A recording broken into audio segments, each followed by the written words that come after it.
కేంద్ర వార్షిక బడ్జెట్ కాసేపట్లో మన ముందుకు రానుంది. కేంద్ర ఆర్థిక శాఖ మంత్రి నిర్మలా సీతారామన్ ఉదయం 11 గంటలకు లోక్ సభలో ఆత్మనిర్భర్ భారత్ బడ్జెట్ను ప్రవేశపెట్టబోతున్నారు. ఇప్పటికే బడ్జెట్ ప్రతులతో నిర్మలమ్మ పార్లమెంటుకు బయలుదేరారు. దీంతో ప్రతి ఒక్కరి చూపు బడ్జెట్ పైనే ఉంది. కరోనా తరువాత వస్తున్న తొలి బడ్జెట్ కావడంతో అన్ని రంగాల నుంచి భారీగా ఆశలు, అంచనాలు నెలకొన్నాయి. కరోనా విపత్తుతో చితికిపోయిన సామాన్యుడికి స్వస్థత చేకూర్చే ఆర్థిక వ్యాక్సిన్ను దీని ద్వారా అందించనున్నారు అనే అంచనాలు కూడా ఉన్నాయి. పన్ను ప్రయోజనాల కోసం ప్రతి ఒక్కరూ కూడా వేచి చూస్తున్నారు.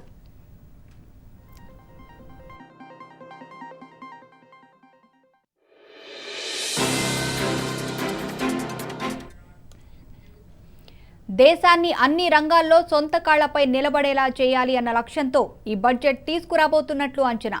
కుదేలైన ఆర్థిక వ్యవస్థను తిరిగి గాడిన పెట్టడంపైనే కేంద్రం ప్రధానంగా దృష్టి సారించింది. వైద్యారోగ్యం, ఇన్ఫ్రాస్ట్రక్చర్ అభివృద్ధికి బడ్జెట్లో సింహభాగం నిధులు కేటాయించే అవకాశం కూడా ఉంది. అలాగే సరిహద్దుల్లో ఉద్రిక్తతల నేపథ్యంలో రక్షణ రంగానికి భారీగానే కేటాయింపులు కూడా జరపనున్నారు.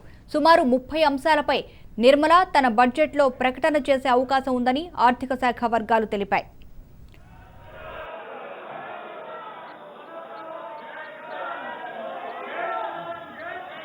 आइटम नंबर 1 श्रीमती निर्मला सीतारमण जी, आप बैठ जाए माननीय सदस्य, प्लीज माननीय सदस्य, प्लीज प्लीज माननीय सदस्य, please.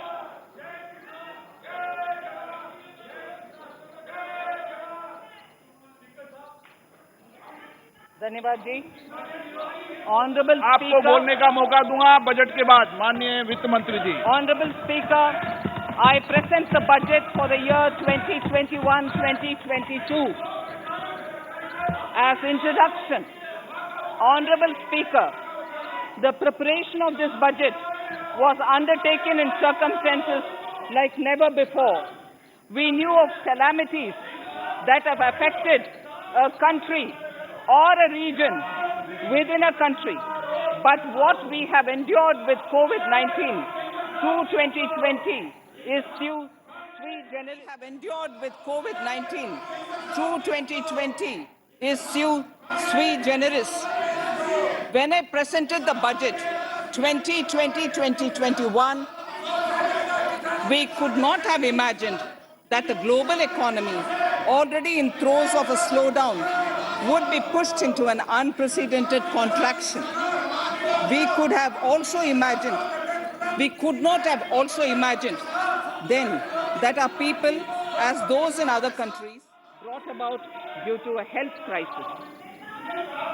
The risk of not having a lockdown was far too high. Within 48 hours of declaring a 3-week-long complete lockdown, the Prime Minister announced the Pradhan Mantri Garib Kalyan Yojana, valued at 2.76 lakh crores, that provided free food grain to 800 million people, free cooking gas for 80 million families for months, and cash directly to over 400 million farmers, women, elderly, the poor, and the needy. Even as a large section of citizens stayed home, milk, vegetables, fruit suppliers, health and sanitary workers, truck drivers, railways and public transport workers, bank employees, electricity workers, our annadatas, police, firemen and the armed forces all had to go about their work as normal, but with the additional anxiety of the virus hanging over them. We recognize this, and I think I speak on behalf of everybody in this august house when I express my heartfelt gratitude to these men and women for how they were able to carry out their work and duty to provide for the nation's basics over those crucial months. Speaker, sir, for public good, honorable members of parliament and members of legislative assemblies too offered their salaries. In May 2020, the government announced the Atmanirbhar Bharat package. To sustain the recovery further into the year, we also rolled out 2 more Atmanirbhar packages 2 and 3.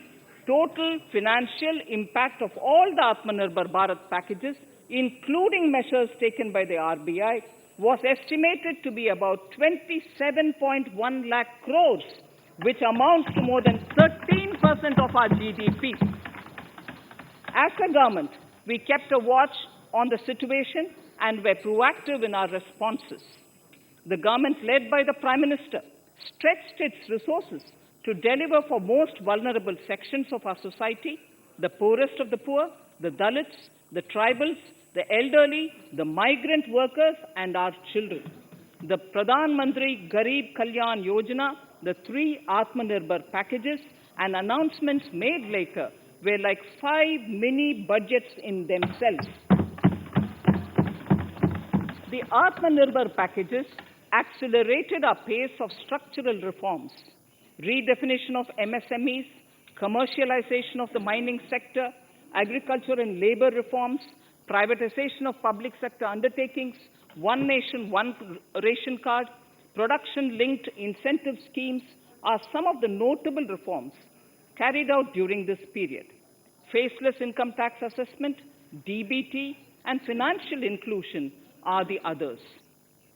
Today, India has 2 vaccines available and has begun medically safeguarding not only her own citizens against COVID-19, but also those of 100 or more countries. It is added comfort to know that 2 or more vaccines are also expected soon. Honorable Prime Minister launched the vaccination drive by crediting and thanking our scientists. We are ever grateful for the strength and rigor of their efforts. Having said that, we are all reminded time and again that our fight against COVID-19 continues into 2021. Now, just as it happened after the 2 world wars, there are signs that the political, economic, and strategic relations in the post-COVID world are changing. This moment in history is the dawn of a new era, one in which India is well poised to truly be the land of promise and hope. I borrow the words of Rabindranath Tagore.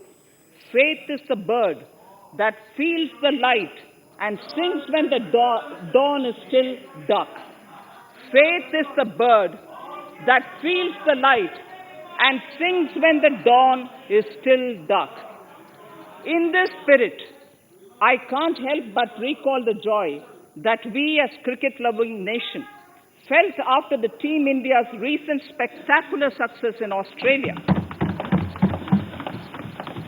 It has reminded us of all the qualities that we as a people, particularly our youth, epitomize of having abundant promise and the unsuppressed thirst to perform and to succeed.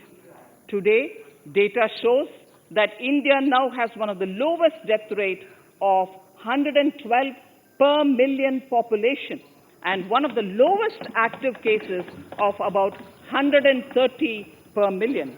This has laid the foundation to the revival we are seeing now in the economy. This budget will be the first of this new decade. This budget will also be a digital budget, and that has happened with all your support. So far, only 3 times has a budget followed a contraction in the economy. All such contractions earlier were as a result of situations typical to India. This time, the contraction in our economy is due to a global pandemic, just like in several other countries. Having said that, I want to confidently state that our government is fully prepared to support and facilitate the economy's reset. This budget provides every opportunity for our economy to raise and capture the pace that it needs for a sustainable growth.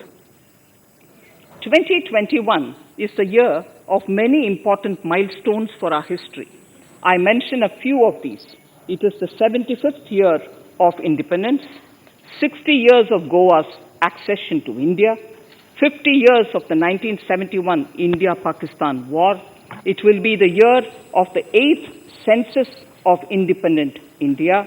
It will also be India's turn at the BRICS presidency, the year for our Chandrayaan-3 mission, and the Haridwar Mahakumbh.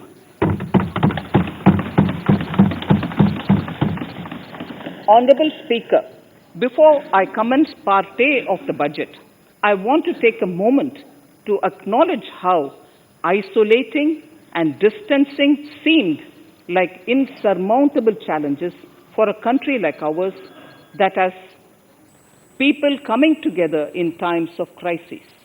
It hurts us in many ways. It hurt us in many ways. I bow my head in respect to every citizen for the endurance shown in facing what was an undeniably a tough year for all our physical and mental well-being. Part A. In Part A, I wish to lay a vision for Atmanirbhar Bharat.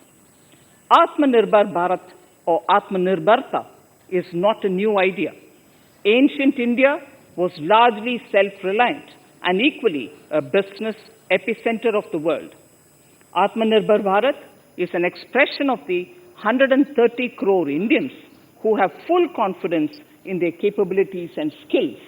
We are already part of international groupings such as the G20 and the BRICS, the Coalition for Disaster Resilient Infrastructure, and the International Solar Alliance are realities today due to India's efforts. The proposals in Part A will further strengthen the sankalp of nation first, doubling farmers' income, strong infrastructure, healthy India, good governance, opportunities for youth, education for all, women empowerment, and inclusive development, among others. Additionally, also on the path to fast implementation are the 13 promises we had made in the budget of 2015-16, which were to materialize during the Amrit Mahotsav of 2022 on the 75th year of our independence. They too resonate with the vision of Atmanirbharta. The budget proposals for 21-22 rest on 6 pillars: health and well-being, physical and financial capital and infrastructure, inclusive development for aspirational India, reinvigorating human capital, innovation and R&D, and a 6th, minimum government and maximum governance. I now move to talking about the first pillar, health and well-being. Even at the outset, I would like to say that the investment on health infrastructure in this budget has increased substantially. Progressively, as institutions absorb more, we shall commit more. Taking a holistic approach to health, we focus on strengthening 3 areas: preventive, curative, and well-being. Health systems. A new centrally sponsored scheme, PM Atmanirbhar Swasth Bharat Yojana, will be launched with an outlay of about 64,180 crores over 6 years.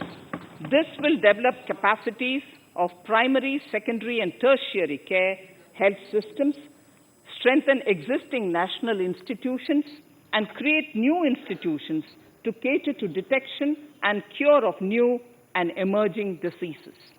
This will be in addition to the National Health Mission.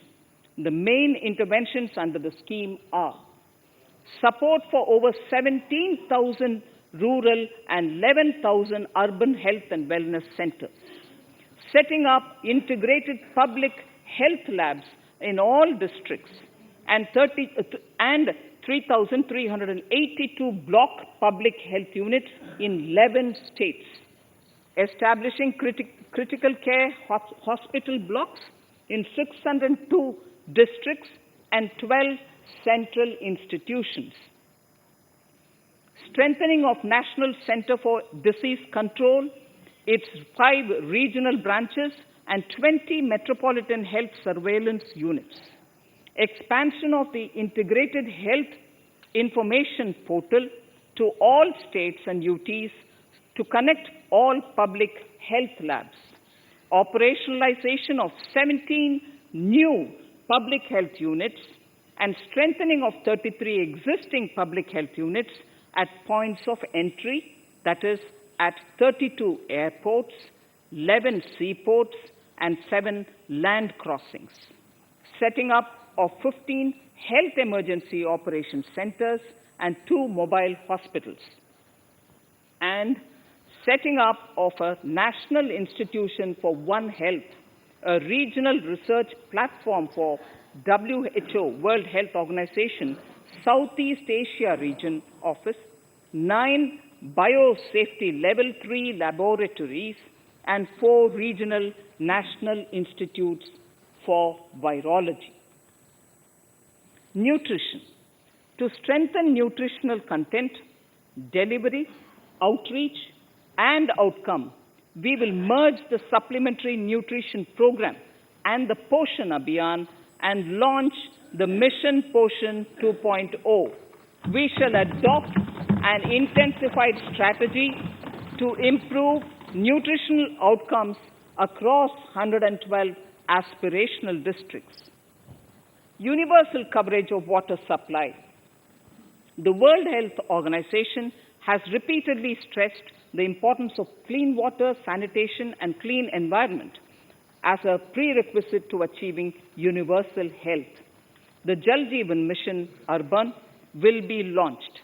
It aims at universal water supply in all 4,378 urban local bodies with 2.86 crores household tap connections, as well as liquid waste management in 500 Amrit cities.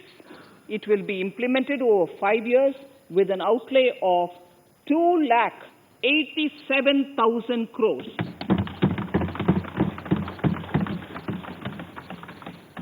Swachh Bharat and Swasth Bharat. For further Swachhata of urban India, we intend to focus on complete fecal sludge management and wastewater treatment, source segregation of garbage, reduction in single-use plastic, reduction in air pollution by effectively managing waste from construction and demolition activities, and bioremediation of all legacy dump sites. The Urban Swachh Bharat Mission 2.0 will be implemented with a total financial allocation of 1,41,678 crores over a period of 5 years from 2021. Clean air.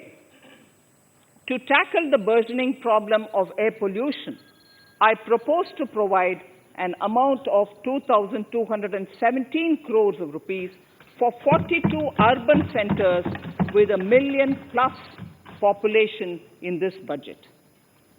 Scrapping policy. We are separately announcing, Honorable Speaker, a voluntary vehicle scrapping policy to phase out old and unfit vehicles. This will help in encouraging fuel-efficient, environment-friendly vehicles, thereby reducing vehicular pollution and oil import bills. Vehicles would undergo fitness tests in automated fitness centers after 20 years in case of personal vehicles and after 15 years in case of commercial vehicles. Details of the scheme will be separately shared by the ministry. Vaccines. The pneumococcal vaccine, a made-in-India product, is presently limited to only 5 states. It will be rolled out across the country. This will avert more than 50,000 child deaths annually. Honorable Speaker, I have provided 35,000 crores of rupees for COVID-19 vaccine in this year 21-22. I am committed to provide further funds if required. So the budget outlay for health and well-being is 2,23,846 crores in this BE 21-22 as against the BE of only 94,452 crores, and it marks an increase of 137%. The details of the same are at Annexure 1 of the speech. Honorable Speaker, I now move to the second pillar, physical and financial capital and infrastructure. Atmanirbhar Bharat, production-linked incentive schemes are things which I would like to place an emphasis. For a $5 trillion economy, our manufacturing sector has to grow in double digits on a sustained basis. Our manufacturing companies need to become an integral part of global supply chains, possess core competence and cutting-edge technology. To achieve all of the above, PLI schemes to create manufacturing global champions for an Atmanirbhar Bharat have been announced for 13 sectors. For this, the government has committed nearly 1.97 lakh crores over 5 years starting this financial year. This initiative will help bring scale and size in key sectors, create and nurture global champions, and provide jobs to our youth. Textiles. To enable the textile industry to become globally competitive, attract large investments, and boost employment generation, a scheme of Mega Investment Textiles Park will be launched in addition to the PLI schemes. This will create world-class infrastructure with plug-and-play facilities to create global champions in exports. 7 textile parks will be established over 3 years. Infrastructure. The National Infrastructure Pipeline, which I announced in December 2019, is the first of its kind. Whole of government exercise ever undertaken by Government of India. The NIP was launched with 6,835 projects. The project pipeline has now expanded to 7,400 projects.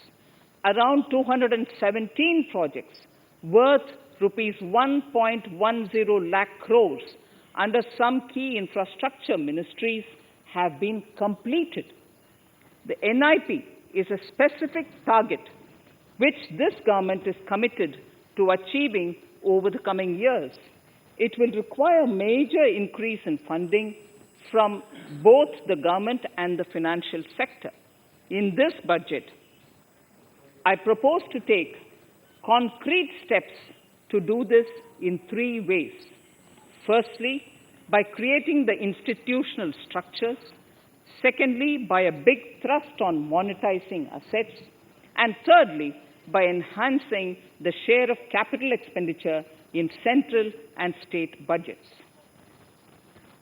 Infrastructure needs long-term debt financing. A professionally managed development financial institution is necessary to act as a provider, enabler, and catalyst for infrastructure financing. Accordingly, I shall introduce a bill to set up a development financial institution. I have provided a sum of 20,000 crore rupees to capitalize this institution. The ambition is to have a lending portfolio of at least 5 lakh crores for this DFI within 3 years' time. Debt financing of InvITs and rates by foreign portfolio investors will be enabled by making suitable amendments in the relevant legislations. This will further ease access of finance to InvITs and rates, thus augmenting funds for infrastructure and real estate sectors. Asset monetization. Monetizing operating public infrastructure Monetizing operating public infrastructure assets is a very important financing option for new infrastructure construction. A national monetization pipeline of potential brownfield infrastructure assets will be launched. An asset monetization dashboard will also be created for tracking the progress and to provide visibility to investors. Some important measures in the direction of monetization are National Highways Authority of India and the PGCIL each have sponsored one InvIT that will attract international and institutional investors. 5 operational roads with an estimated enterprise value of 5,000 crores of rupees are being transferred to the NHAI InvIT. Similarly, transmission assets of value 7,000 crores will be transferred to the PGCIL InvIT. Railways will monetize dedicated freight corridor assets for operations and maintenance after commissioning. A next lot of airports will be monetized for operations and management concessions. Other core infrastructure assets that will be rolled out under the asset monetization programs are NHAI operational toll roads, 2 transmission assets of PGCL, 3 oil and gas pipelines of GAIL, Gas Authority of India Limited, IOCL and HPCL, Airports Authority of India airports in Tier 2 and 3 cities, other railway infrastructure assets, warehousing assets of CPSE, such as the Central Warehousing Corporation and NAFED, among others, and sports stadiums. Sharp increase in capital budget. In the BE 2020-21, we had provided